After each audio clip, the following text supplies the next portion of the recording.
தோப்பூர் பிரதேச மக்களுக்கு வழங்கிய இந்த கற்றல் உபகரணங்கள் வழங்குகின்ற நிகழ்வின் இறுதி கட்டம் எப்பொழுது பிஸ்மில்லாஹிர் ரஹ்மானிர் ரஹீம். அளவற்ற அருளாளரும் நிகரற்ற அன்புடையவனுமாகிய எல்லாம் வல்ல அல்லாஹ் தஆலாவுடைய பெயரால் ஆரம்பிக்கிறேன். புண்ணியமான பணியில் எல்பி குரூப் மற்றும் பிடி குரூப் இணைந்து செய்கின்ற இந்த புண்ணியமான நிகழ்வுக்கு கலந்து கொள்ள வாய்ப்பளித்த எல்லாம் வல்ல ஜல்ல ஜலாலுஹு அல்லாஹ் தஆலா நாயனுக்குரிய நன்றியை நான் சிரம் தாழ்த்தி வணங்கிக் கொள்வதனாக இங்கு வருகை தந்திருக்கின்ற தோப்பூர் போலீஸ் நிலைய அதிகாரி, என்றும் என் கௌரவத்துக்குரிய அன்புக்குரிய மதிப்புக்குரிய ரமேஷ் அவர்களே, அதே போன்று சேரனுவர போலீஸ் ஸ்தானத்திலிருந்து வந்திருக்கின்ற போலீஸ் சார்ஜன் தம்பி விபாயினி அவர்களே, இந்த பாடசாலையினுடைய தோப்பூர் அல்ஹம்ரா மத்திய கல்லூரியினுடைய அதிபர் ரஹீம் சார் அவர்களே, இங்கு வந்திருக்கின்ற உலமாக்களே, பெரியவர்களே, கண்ணியவான்களே, தாய்மார்களே, மாணவ மாணவிகளே, இந்த ஊருடைய பிரமுகர்களே, அனைவருக்கும் முதற்கன அன்பான சலாத்தை தெரிவித்துக் கொள்கிறேன். பொறுமை இழந்த இந்த நேரத்தில் வாய்ப்பளிக்கப்பட்டிருக்கிறது. என்றாலும் 40-42 வருடங்களாக கல்வி உலகில் பல்வேறு படித்தரங்களில் சேவையாற்றி இந்த ஓய்வு நிலை பெற்றிருக்கின்ற என்னையும் ஒரு மனிதனாக மதித்து இந்த நிகழ்வுக்கு 2019ஆம் ஆண்டு ஓய்வு பெற்றேன். 2024ஆம் ஆண்டு தான் எனக்கு ஒரு வாய்ப்பு இந்த மேடையில் கிடைத்திருக்கிறது. அதற்காக தம்பி விபாஸ் அவர்களுக்கும் அந்த அவருடைய சார்ந்த அனைத்து உறுப்பினர்களுக்கும் அல்லாஹ் தஆலா நீண்ட ஆயுளையும் நிறைந்த செல்வத்தையும் நல்ல தேக ஆரோக்கியத்தையும் அவருடைய எண்ணங்கள் நிறைவேறுவதற்குரிய எல்லா வழிவகைகளையும் இறைவன் திறந்து விட வேண்டும் என்று நான் முதற்கண் துஆ செய்தவனாக, கல்விக்கு கரம் கொடுப்போம் என்ற தொனிப்பொருளில் மிக புண்ணியமான ஒரு நிகழ்வு நடைபெற்றுக் கொண்டிருக்கிறது. நபியவர்கள் இஸ்லாத்தில் நடந்த முதல் யுத்தம் பத்ர் யுத்தத்தில் பிடிபட்ட அந்த கைதிகளுக்கு விடுதலை செய்வதற்கு நபியவர்களுக்கு சரி நிகர் எதிராக செயல்பட்டவர்களை விடுதலை செய்வதற்காக நபியவர்கள் கூறிய ஒரே ஒரு நிபந்தனை, இந்த அரபு நாட்டு பிள்ளைகளுக்கு நீங்கள் கல்வி சொல்லி கொடுத்து விட்டு விடுதலை பெறுங்கள். இதுக்கு உம்மி நபி கற்க வாசிக்க தெரியாதவர்கள், ஆடு மேய்த்தவர்கள், அவர்கள் தான் ஒரு நிலையை அடைந்ததுக்கு பிறகு முதலாவது செய்த பணி, இஸ்லாத்துடைய முதல் யுத்தத்திலேயே அவர்கள் செய்த பணி, அந்த அரபு நாட்டு பிள்ளைகளுக்கு கல்வியை சொல்லிக் கொடுங்கள். சிங்கத்தினுடைய நெற்றியில் இருந்தால் கூட அந்த சீர்கல்வியை தேடி பெறுங்கள். அந்த நாட்டில் அரேபியா தேசத்திலிருந்து சீனா தேசம் மிகவும் மிக தூரத்தில் இருந்தது. அப்போது சொன்னார்கள், நீங்க சீனா தேசம் சென்றாயிலும் கல்வியை பெற்றுக் கொள்ள வேண்டும்.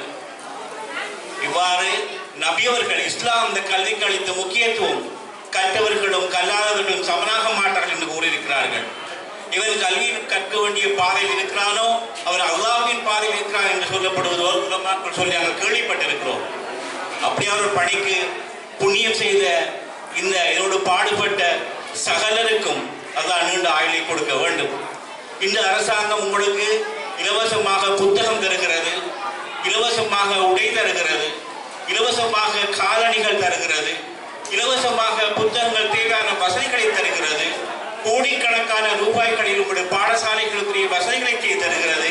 போதா குறைக்கு இப்போது வந்திருக்கின்ற ஜனாதிபதி அவர்கள் இந்த பிள்ளைகளுடைய ஒரு வருஷ தொடக்கத்தில் ஏற்படுகின்ற செலவுகள், கல்விக்கான செலவுகளை தருவதாக இந்த ஏழை குடும்பங்கள் எடுத்திருப்பீர்கள். இவ்வாறு கல்விக்காக சகல நிலைமைகளிலும் இந்த உதவி உங்களுக்கு கிடைக்கிற நேரம் அதை சரியாக பயன்படுத்த வேண்டிய பொறுப்பு உங்களுக்கு இருக்கிறது. போலீஸ் அதிகாரி அவர்கள் கூறுகின்ற பொழுது நான் மிகவும் சந்தோஷப்பட்டேன். எங்களது ஊரில் சிறந்த மகன் இந்த ஊருக்கு சேவை செய்ய வேண்டும். இங்கு சின்ன சின்ன கூட்டுகள் இருந்தாலும் தனிய முஸ்லீம் கிராமம், இந்த ஒரு கிராமத்தை நல்ல ஒரு நிலைமையை கொண்டு வர வேண்டும் என்று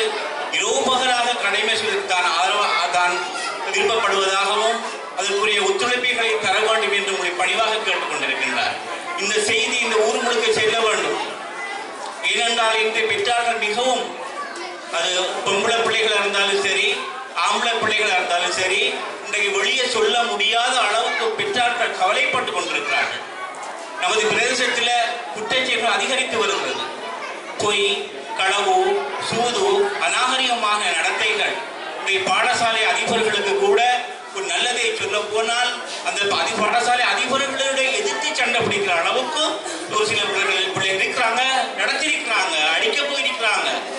பாடசாலையை கேட்டு கல்லறிஞ்சு உடைச்சிருக்கிறாங்க, போட்டுகளை உடைச்சிருக்கிறாங்க. பொம்பளை பிள்ளைகளுக்கு தனியாக செல்ல முடியவில்லை. செல்கின்ற இடங்களில் எல்லாம் அந்த மதனியா அரபிக்கொழி தொடக்கம் சகல இடங்கள்லையும் அந்த மரபு வருகின்ற நேரமும் அந்த பிள்ளைகள் போகின்ற நேரமும் நம்மோட படித்த பிள்ளைகள் ஒழுக்கம், மானம், மரியாதை, இந்த பிள்ளைகளால் நாளைக்கு நமக்கு ஒரு நல்ல நிலை வரும் என்று ஆதங்கப்பட்டிருக்கின்ற ஏழை பிள்ளைகள், இந்த ஏழை பெற்றாருடைய பிள்ளைகள் மிகவும் அசிங்கமாக நடந்து கொள்வதை நாங்கள் எல்லோரும் வெளியே சொல்ல முடியாமல் மனசுல வச்சு கஷ்டப்படுகிறோம். இன்னைக்கு நம்மளோட ஊர் பிறந்த மகன் ஒருவர் இங்கு வந்திருக்கிறார். தான் சட்டத்தை செய்வதற்கு நல்ல ஆர்வமாக இருக்கிறார், ஒத்துழைப்பு கேட்கிறார்.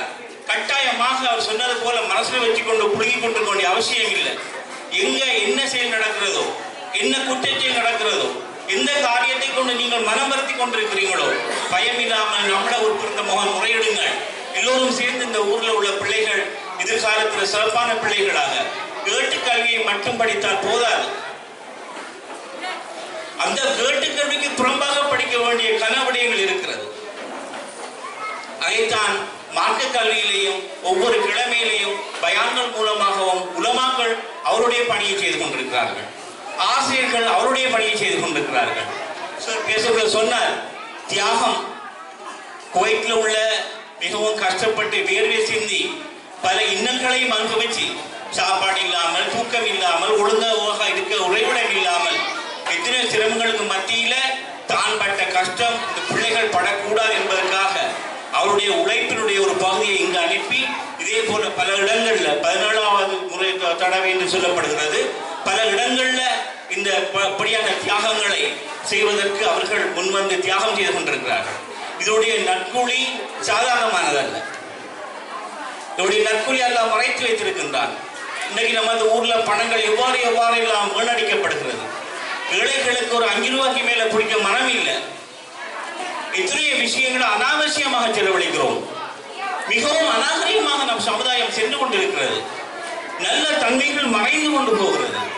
பெரியவர்கள் எங்களுக்கு எங்கட சேர்மார், எங்கட தாய்தகப்பன் எங்களுக்கு காட்டித்தந்த அந்த நல்ல பழக்கங்களுடைய ஓரத்தை கூட என்று காண முடியவில்லை. இதுதான் நல்ல பழக்கம், இதுதான் கெட்ட பழக்கம் என்று சரியான விளக்கம் இல்லாத நிலைமையில் இந்த ஊர்ல உள்ள பிள்ளைகள் இருக்கிறார்கள். எனவே நாங்கள் கல்விக்கு முயற்சி செய்கிறோம். நல்ல உபதேசங்களுக்கு உலமாக்கள் உதவி செய்கிறார்கள், சட்டத்தை கடைபிடிக்க போலீசார்கள் உதவி செய்கிறார்கள்.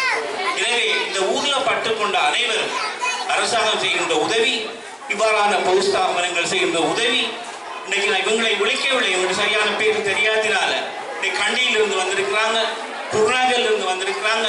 எல்லா ஊர்ல இருந்தும் அலைஞ்சி திரிஞ்சு இந்த பணியில் ஈடுபடக்கூடிய காரணம் என்ன? மறுமை. மறுமையில் எங்களுக்கு இறைவன் நல்ல பதவியை தர வேண்டும், மறுமைக்காக உழைக்க வேண்டும். மறுமைக்கு சம்பாதிக்கிறதுக்குரிய ஒரே ஒரு சிறந்த வழி இந்த கல்விதான். அதற்காகத்தான் நபியர்கள் அவ்வளவு முக்கியத்துவம் கொடுத்து சொன்னார்கள் கல்வியை பற்றி. அரசாங்கம் நிறைய உதவி செய்கிறது, இன்னும் உதவி செய்ய காத்திருக்கிறது. ஜாதி மத பேதமற்ற முறையில் அமைந்த ஒரு அரசாங்கத்தை இன்று நாங்கள் பெற்றிருக்கிறோம். ஒருவர் இருந்தால் பல விமர்சனங்கள் இருக்கும். ஒப்பிட்ட ரீதியாக நல்ல விதமான வாய்ப்புகள் இந்த ஏழை மக்களுக்கு கிடைத்திருக்கிறது. இந்த ஏழை மக்கள் எங்கெங்கு வாழ்கிறார் அங்கெல்லாம் அவருடைய சேவைகள் திறமாக சென்று அடையக்கூடிய காலம் வந்திருக்கிறது. எனவே எல்லாரும் ஒத்துழைத்தால் எதை கனவு காணுகின்றோமோ, அப்துல் கலாம் ஆசாத் சொன்னார், கனவு காணுங்கள், நல்ல விதமாக கனவு காணுங்கள், அந்த கனவை நோக்கி முன்னேறுங்கள். இப்ப யாரும் இலட்சியத்தை வச்சு கனவு காணுற வீதம் இப்ப எங்க இருக்கிறது? இலட்சியத்தை வச்சு கனவு கண்டால் நிச்சயமாக அல்லாஹ் தஆலா அந்த அடைய வைப்பான். இதை நாங்கள் சொந்த வாழ்க்கையில் அனுபவிச்சோம். பல சிரமங்களுக்கு மத்தியில, தியாகங்களுக்கு மத்தியில அல்லாஹ் வெற்றி தர போதுமானவராக இருக்கிறார். எண்ணம் நீயத்து நன்றாக இருக்க வேண்டும், நல்ல எண்ணம் வர வேண்டும். தாய் தகப்பனுடைய செய்ய வேண்டிய கடமைகள், ஊருக்கு செய்ய வேண்டிய கடமைகள், ஊர்ல உள்ள முதியோர்களுக்கு செய்ய வேண்டிய கடமைகள், எமது அல்லாஹ் சொன்ன மார்க்க கடமைகள். இதன் அடிப்படையில் இந்த பிள்ளைகளை உருவாக்கி எடுக்கிற பொழுதுதான் எதிர்காலத்தில் இந்த தாய்தகப்பன் நிம்மதியான மௌத்தை தழுவ முடியும். எனவே அந்த பணியில ஒரு பகுதியாக இந்த கல்விக்கு கரம் கொடுப்போம் என்ற துணைப்பொருள்ல இந்த நிறுவனங்கள் ஆற்றுகின்ற பணிக்கு அல்லாஹ் மேலும் மேலும் உதவி செய்ய வேண்டும் என்று கேட்டு விடைபெறுகிறேன். வாய்ப்படுத்த அல்லாஹ்வுக்கும் நன்றி செலுத்துகிறேன். அஸ்ஸலாமு அலைக்கும்.